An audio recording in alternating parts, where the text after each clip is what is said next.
dernier combat.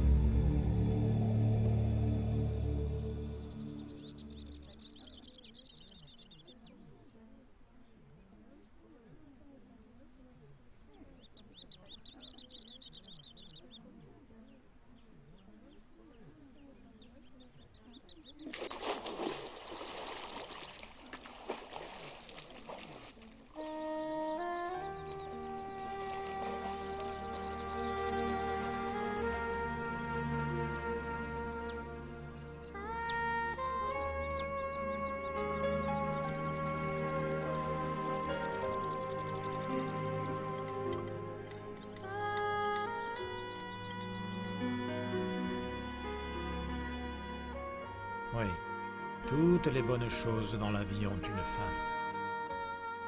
Pour tout être humain, il y aura un dernier jour de repos, un dernier appel, une dernière supplique.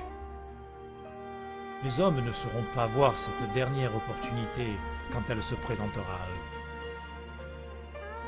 Ils seront tous absorbés par leur petite routine, ne sachant pas que la décision finale et irrévocable est imminente. Ils passeront ce dernier jour aussi insouciants que pendant les jours précédents, et alors apparaîtra une nuit obscure, sans aucune étoile, à laquelle l'aube ne mettra pas fin. Le soleil se sera levé pour la dernière fois pour les habitants.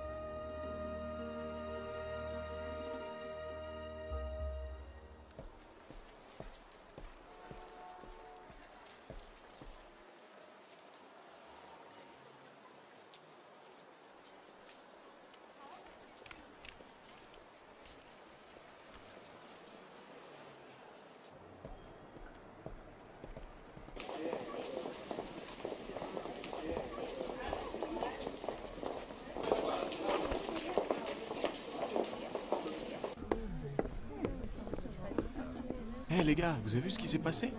Diego, s'il te plaît, viens. Il faut que je te parle. Tout le monde est déjà au courant. On ne parle que de ça aux nouvelles. C'est là, dans les journaux, à la télé, sur Internet. Raconte, Carlos. Le décret dominical, il a déjà été approuvé par le Congrès américain. On est cuit. Non, au contraire. Ce sont de très bonnes nouvelles. Au fait, est-ce que le décret dominical n'est pas un signe du retour de Jésus? C'est Oui, vrai? mais que fait-on de nos amis? Comment vont-ils réagir? Hé, Thiago, pourquoi n'organise-t-on pas une réunion chez toi ce soir? Bonne idée. Comme Il ça, vaut on pourra mieux se parler du retrouver problème. à la Plutôt une bonne ferme. idée, je crois. Alors il faut tous les prévenir. Les hein. gars, Exactement. les cours. Oh, avec tout ça, je peux pas me concentrer sur mes Moi cours. aussi. Pas d'absent, d'accord? On y Donc, va. c'est d'accord, on se voit ce soir chez moi? Ne t'en fais pas, je préviens tout le monde. Allez, C'est salut tout le monde. parfait, les gars. Tout d'accord, hein, Claudia?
Le téléphone, laisse-moi répondre.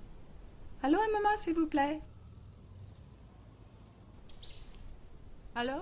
Est-ce qu'on t'a prévenu? Claudia, comment vas-tu? Oui, j'ai vu James pendant le déjeuner. Il m'a dit pour la réunion.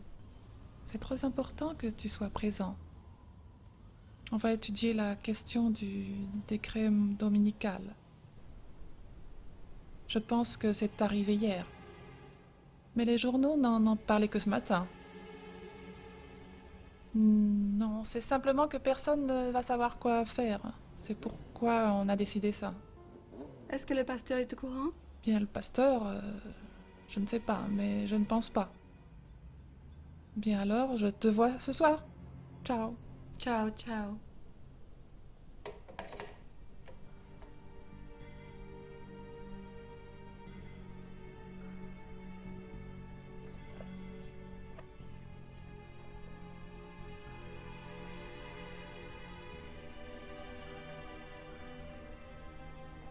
Oh Seigneur.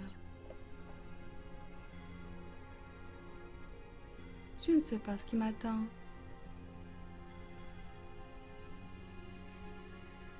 Dans ces moments très difficiles,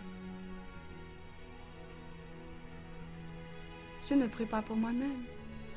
Non. Je prie pour mon fils.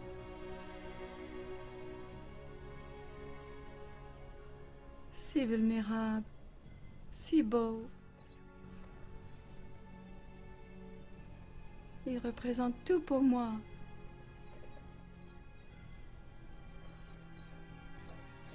Prends-le dans tes bras pleins d'amour.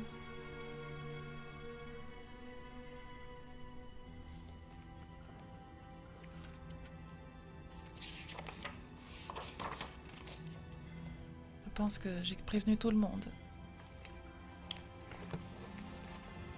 Que va-t-il nous arriver?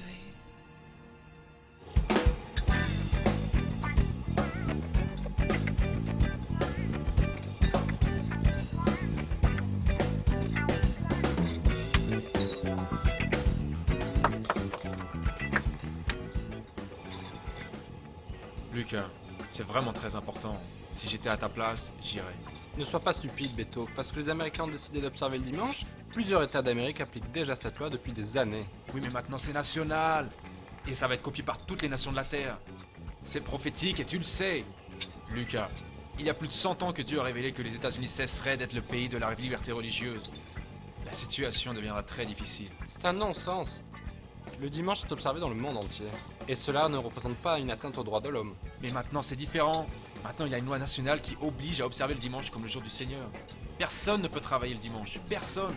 Repos absolu. Mais c'est pas ça le vrai problème. C'est quoi alors? Devoir travailler le samedi. Ah, La loi exige une semaine de travail de 6 jours. La semaine de 40 heures de 5 jours ouvrables est abolie à jamais. Ça n'existe plus.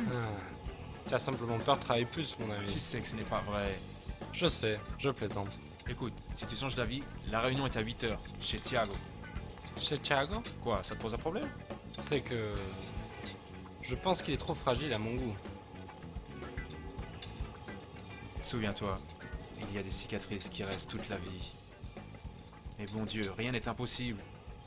Lucas, personne n'est allé trop loin au point de se perdre.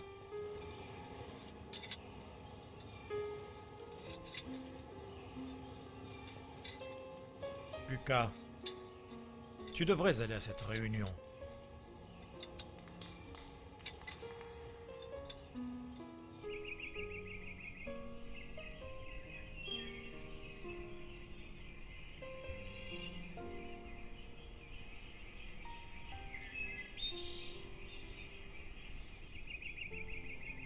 Seigneur, c'est si bon de contempler la nature, de voir ton pouvoir dans chaque détail de ta création.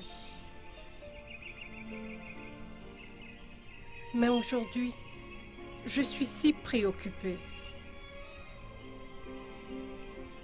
Le moment de mettre notre foi à l'épreuve est arrivé. Et ma foi est si petite. Serais-je capable d'affronter ça?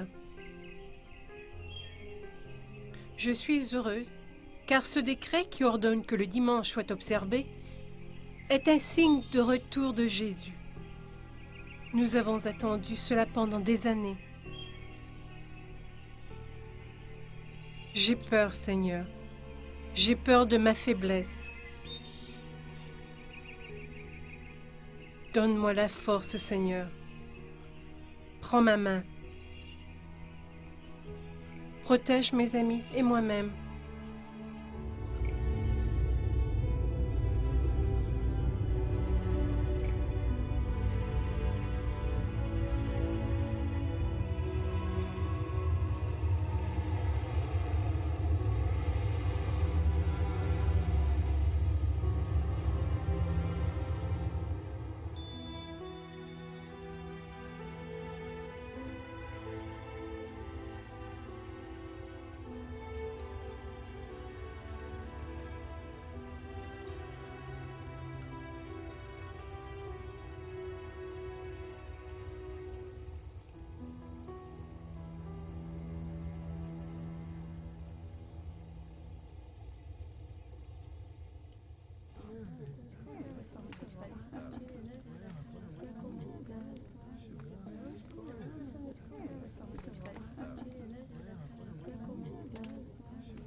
Est-ce que tout le monde comprend ce que les prophéties disent à ce propos?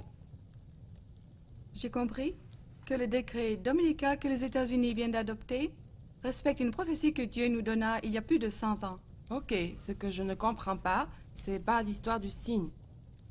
C'est très simple. L'esprit du prophète dit que le siège de Jérusalem par l'armée romaine sera un signe aux chrétiens de s'enfuir.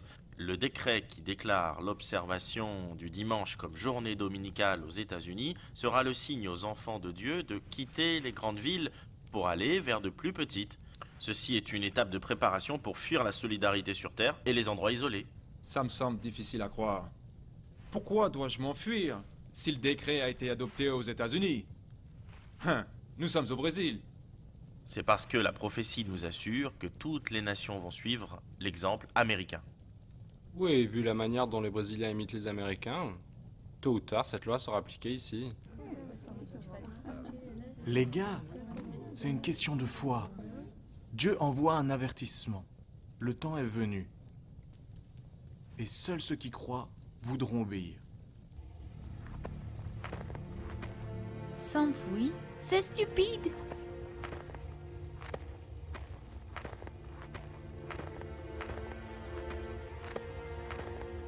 Mais qu'est-ce qui se passe avec les gens qui sont nés et qui ont grandi et qui vivent dans les grandes villes alors? Ouais, il y a des gens qui dépendent des villes pour vivre.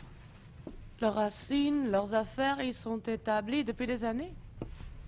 Un jour, Dieu invita Abraham à quitter la cité de Our. Il avait à cette époque 75 ans et avait des racines dans cette ville. Il s'en allait sans même savoir dans quel endroit il allait. De plus, je pense que la femme de Lot pourrait être un bon exemple pour nous. Dieu leur demanda de s'enfuir de Sodome sans regarder en arrière. Mais l'amour pour ses biens qu'elle désobéit les ordres de Dieu. Et vous savez ce qu'il est, dit la Bible, elle devient une colonne de sel. Elle perdit sa vie par amour pour les biens matériels qu'elle abandonna dans la ville. Mais ceci arriva à la femme de l'eau. Vous ne pensez pas que cette histoire va se répéter? Pas de la même manière, mais c'est tout à fait possible. Le principe est tout à fait le même. Regardez, si Dieu nous envoie ce signe, nous devrions lui obéir. Tous les chrétiens qui ont quitté Jérusalem quand l'armée romaine l'occupa ne périrent pas pendant la destruction de la ville. Et quand l'armée romaine abandonna mystérieusement le siège, ils purent s'enfuir vers la région de Péréa où ils vécurent en sécurité. C'est très clair. Dieu prend soin de ceux qui lui obéissent, toujours. Mais si tous les enfants de Dieu quittent les grandes villes, qui prêchera la parole de Dieu à ceux qui ne connaissent pas Jésus? C'est vrai? Bonne question. Les gars, tout le monde ne pourra pas partir. Vous savez tous très bien que j'ai un bébé. Mon mari n'est pas chrétien. Je ne pourrai pas partir maintenant. En ce qui concerne prêcher la parole de Dieu, je pense que les médias la propageront. La vérité que le samedi, le 7e jour, est le vrai jour sanctifié par Dieu et le signe entre lui et son peuple sera vraiment reconnu. Que chacun aura l'opportunité de décider. Oui, c'est logique. C'est là que Révélation 18 entre en jeu, quand Dieu invite son peuple à abandonner Babylone. Sortez de la ville, mon peuple, afin que vous ne partagiez pas ses péchés. Tous. Tous. Tous devront décider. Accepter Jésus et le jour qu'il a choisi comme jour du Seigneur, ou sanctifier le dimanche et recevoir le signe de la bête, et malheur à tous ceux qui s'écartent de Dieu.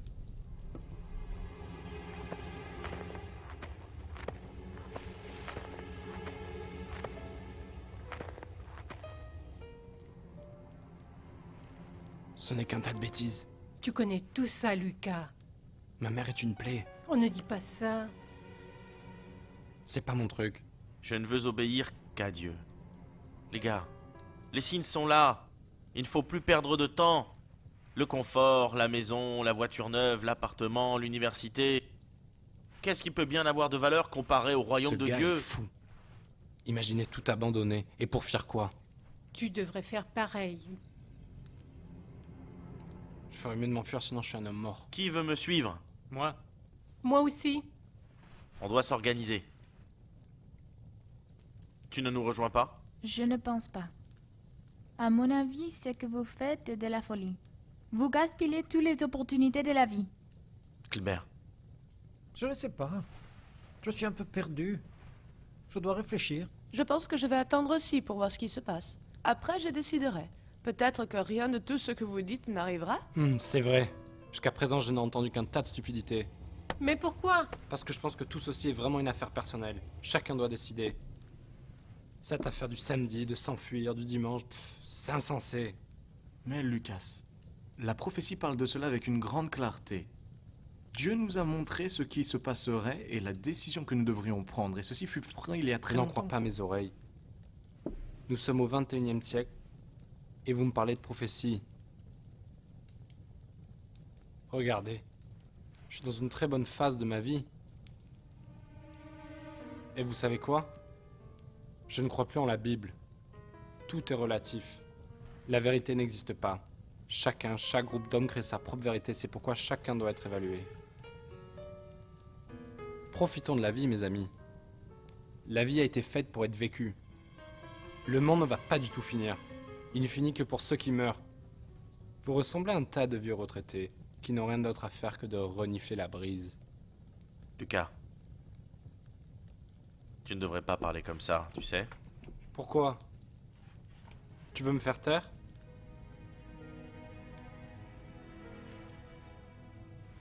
Quelqu'un vient avec moi?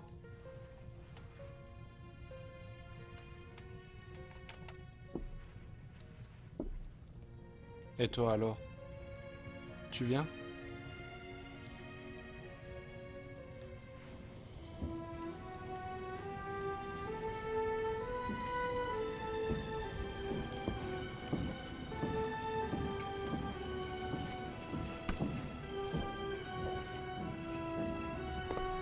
Attends, Lucas, ne pars pas.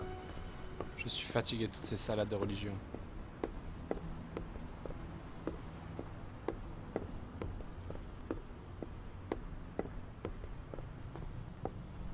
Ne pars pas. Comment ça, ne pars pas? Et qui es-tu pour me dire où je dois aller?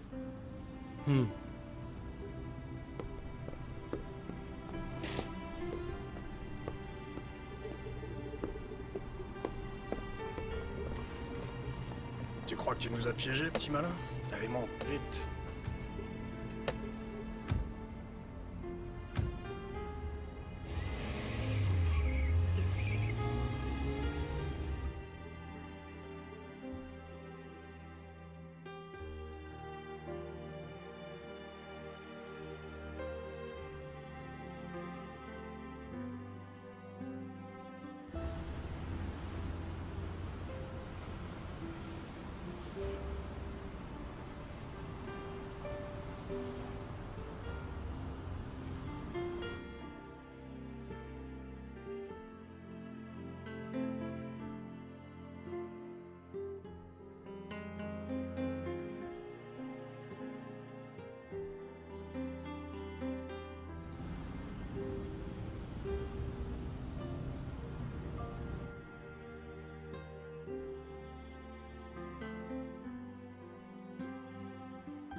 Mais qu'est-ce que vous voulez de moi? De quoi tu peur, petit?